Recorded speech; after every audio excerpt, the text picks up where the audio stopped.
36. Gryph's shoulder slammed against the wall of the tunnel as the water plummeted downwards, blanketing him in darkness. He scrambled to right himself, but each buffet against the pipe not only lowered his health by a small fraction, but also made knowing which direction he faced impossible. I need to get to Wick before he drowns. He grabbed the rope and ordered it to pull him towards the gnome, but the current fought the motive power of the rope. His friend's weight resisted, and Gryph pulled, drawing Wick closer. Gryph's hand grabbed Wick's ankle and drew him close. He reached for his friend's face and cast Halo of Air. A breathable bubble expanded around Wick's head. Gryph tried to push his own face into the halo, but found the resistance too powerful. Figures, Gryph thought, and cast the spell again. His fingers were halfway through the gestures required to summon the halo when his head smacked against the side of the tunnel. The mana building around his hand flared and punched back into him like an electric shock. Debuff added. Mana feedback. You are distracted during casting and your spell has failed. You are the victim of mana feedback. 1 point of damage per mana point required to cast failed spell. You cannot cast spells until the debuff clears. Damage 30. Duration 2 minutes. 4 seconds per point of mana required to cast failed spell. Debuff added. You are drowning. 5 points of damage per second. Fuck me, Gryph thought, as an acidic burn built in his tortured lungs and the furious prompt filled his vision. He swirled and spun, struggling against the current, impressed that the prompt remained in focus. Wouldn't not want to know I was drowning again. Gryph was going to die, but perhaps he could shield his friend from the violence inflicted by smashing into the walls of the tunnel. He wrapped his arms and legs around the gnome's small body. Light sparked in his vision, and it took a moment to realize it came from ahead, and were not calling cards of his imminent death sparking behind his eyes. Gryph squinted and saw a massive turbine churning at the water, proving his suspicion about the purpose of the massive waterway. The water is powering the city. He suspected the machine, that was likely to cut him in half before he could drown, generated the power that opened the doors concealing the war-born army. Maybe we'll muck up the gears enough to slam the doors shut on them, and maybe that asshole Mirthandir will get crushed to death. It was a fantasy born of desperation and oxygen deprivation, but it was still fun to consider. Their speed increased as the tunnel narrowed, providing more pressure and therefore more power to the turbines. Gryph spun, using his own body to shield Wick from the spinning fan-like blades of the turbine. If they were lucky, it wouldn't chop them both in half. Gryph's chest wanted to explode, and he looked down on his small friend for the last time. Wick's eyes were shut, and the wound in his chest was a vicious hole, trailing a steady stream of purple blood behind it. The sight of his friend's odd physical changes and Gryph's total ignorance of the reasons for them made the whole situation so much worse. I am sorry, Wick. Gryph was tired and wanted to close his eyes. He let his burning lungs release, and a cascade of bubbles flowed around his head. Just before he lost consciousness, he imagined that a strong hand grabbed his ankle. Then the world faded to black. Gryph was coughing. Pain raked through his lungs as he gasped for desperate breaths. A large hand smacked him none too gently on the back, and a torrent of water vomited from him. Easy. Breathe easy, a familiar voice said, kindly. I've got you. Gryph inhaled once, twice, 3 times, and the pain faded. He looked up to see Eret supporting him. Deep cuts scored the Warborn's body, and Gryph realized Eret had shielded them from the turbine with his own body. He did say his bones are steel.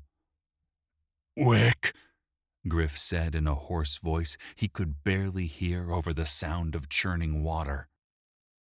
The giant Warborn hung his head and shook his head no and moved aside. Wick lay on his back, his blank eyes staring at the ceiling, a shallow pool of water stained by rivulets of blood that spread from Wick's body, and Gryph knew the truth. Wick, his friend, was dead. "No, no, no!" Gryph howled and rushed to the gnome's side. "I cannot lose another." He grabbed the gnome and shook him, hoping this was a sick gnomish joke, but the fist-size hole in Wick's chest forced him to see the truth.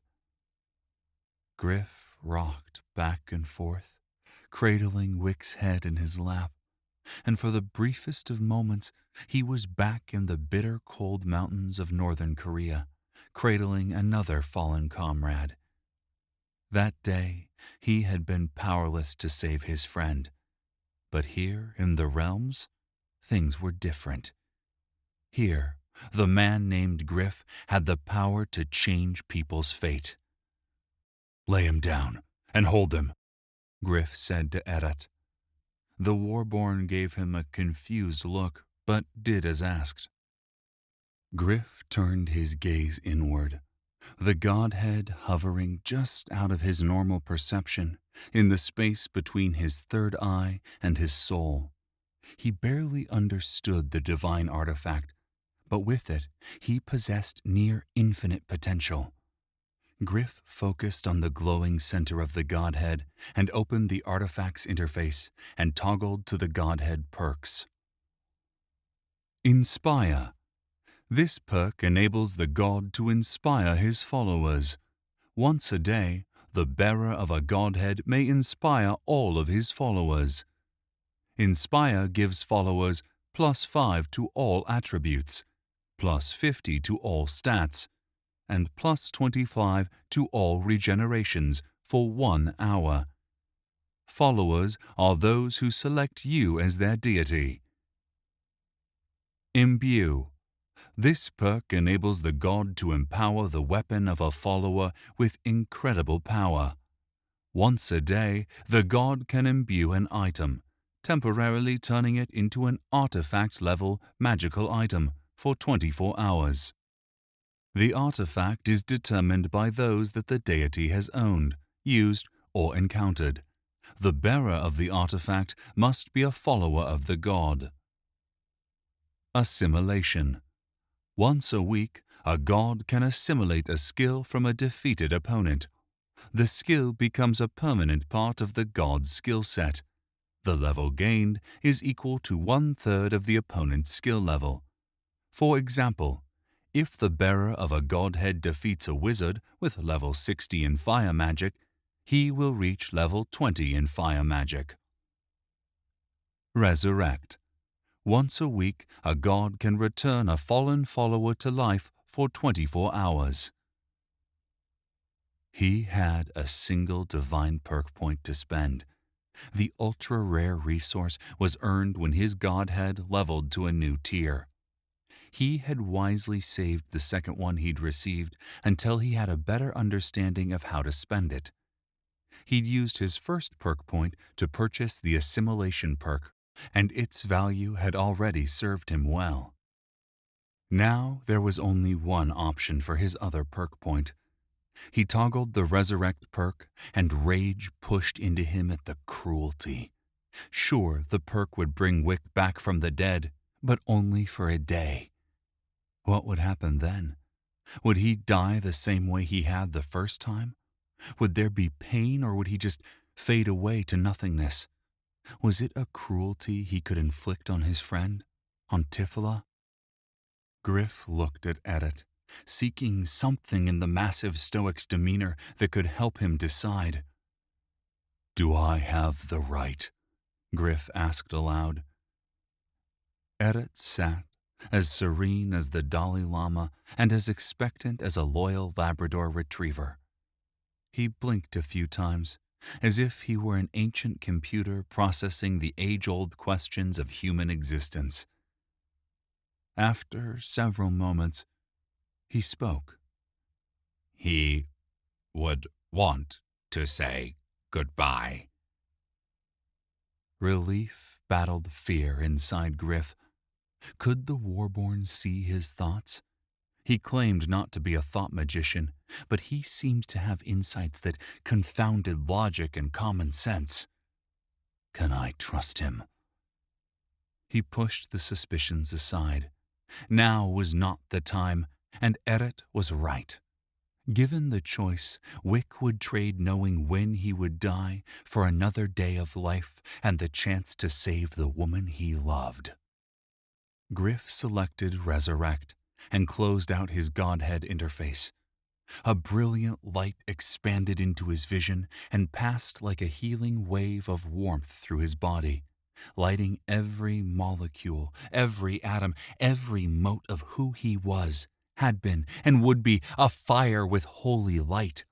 He was one with all the realms, both a part of the whole and nothing.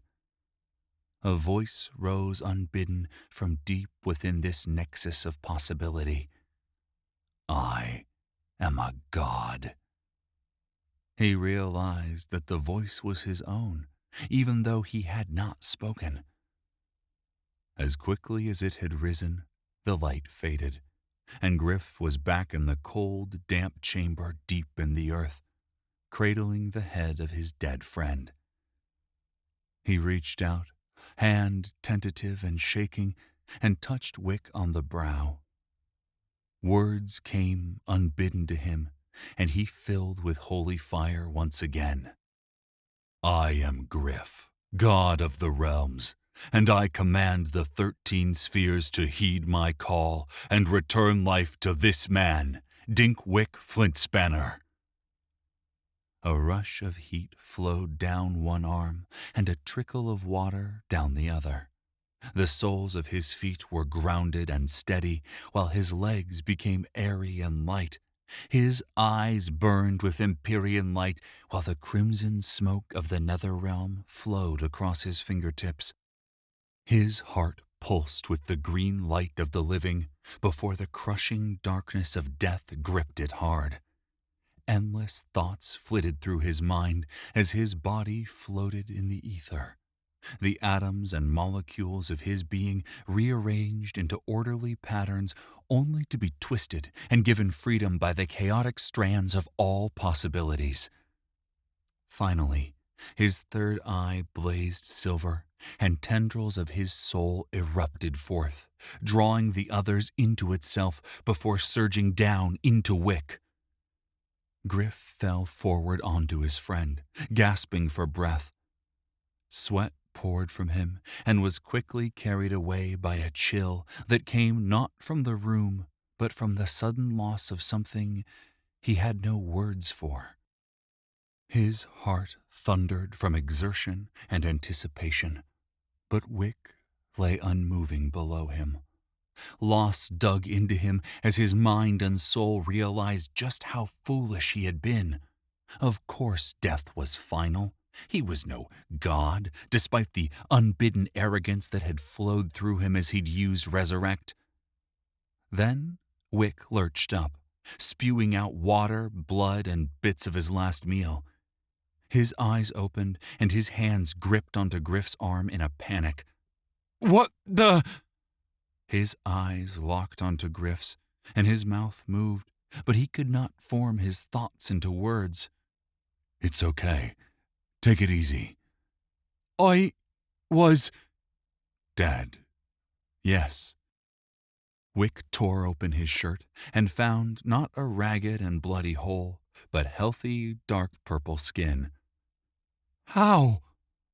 The Godhead. I purchased a divine perk called Resurrect. But there's something you need to— Where's Tifila? Gryph hung his head. Mirthandir has her. The Black Fog has her. No, please, why didn't he take me? He tried. Tifila somehow cleansed you as it took her. Of course she did, Wick said, and he tried to stand, but his recently dead muscles seized and he collapsed into Gryph's arms. Whoa, are you okay? No, I'm not okay. You told me I died. You brought me back, and the love of my life is missing. I am far from okay. There's something else you must know. There's more? Wick eyed him with a mixture of fear and ready to boil over rage. You only have a day. Until what? Until Resurrect wears off. What happens then? I'm not sure. It's not like I've done this before. The look of shock and fear on the gnome's face turned to livid anger. I'm going to die again. Gryph nodded. Then why? Gryph hung his head, knowing Wick was right. This was a cruelty that nobody should have to face. But the realms were bigger than either Wick or Gryph. He looked up and into Wick's eyes that now bore spots of yellow mixed with his natural brown. I cannot stop Mirthandir alone. I need help if we are to save Tifila and Ovrim. Wick pulled back and punched Gryph as hard as he could. But his recently deceased muscles were like jello, and the blow hit Gryph in the breastplate. Wick grabbed his hand in pain and anger. Damn it!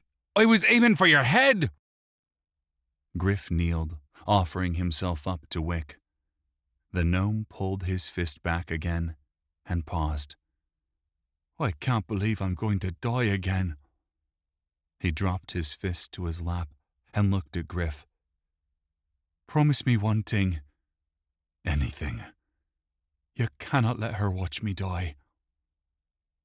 Gryph hesitated for a moment before nodding. I also swear, Eret said, and both Gryph and Wick jumped. Garneth, where the hell did you come from? The Crucible, Eret said after a moment's confusion. The what? Wick asked, already annoyed at the massive warborn. You asked where I came from. I was born in the Crucible. And what the hell is that? Wick asked. An artifact of great power. It helped my father bestow life upon me. Wick stared for a moment, mouth dropping open and then closing, unsure how to respond to the warborn's origin tale. Anyone else have any useless origin tales to tell? I don't have all day. No, he might be onto something, Gryph said, and the tall and short men looked at him. Can this crucible save Wick? Wick's eyes went wide and then snapped to Eret, desperate for some good news. I believe so. Where is it? At the top of the Artificer's Tower. And where is that? Wick said, annoyed. Eret turned and pointed up and behind them. That way. A flash of hope filled Wick's eyes. And where is the entrance to the city? Gryph asked. Without the port circles being active, it is several hours that way. The large warborn pointed in the opposite direction. Can we reactivate the port circles? Wick asked. If we had the seal and the time. We have neither, Gryph said, and looked at Wick, knowing what decision must be made, but giving the gnome the chance to make it. After several moments, Wick looked up, placed a hand on Edith's arm and another on Gryph's. "Help me save Tiff."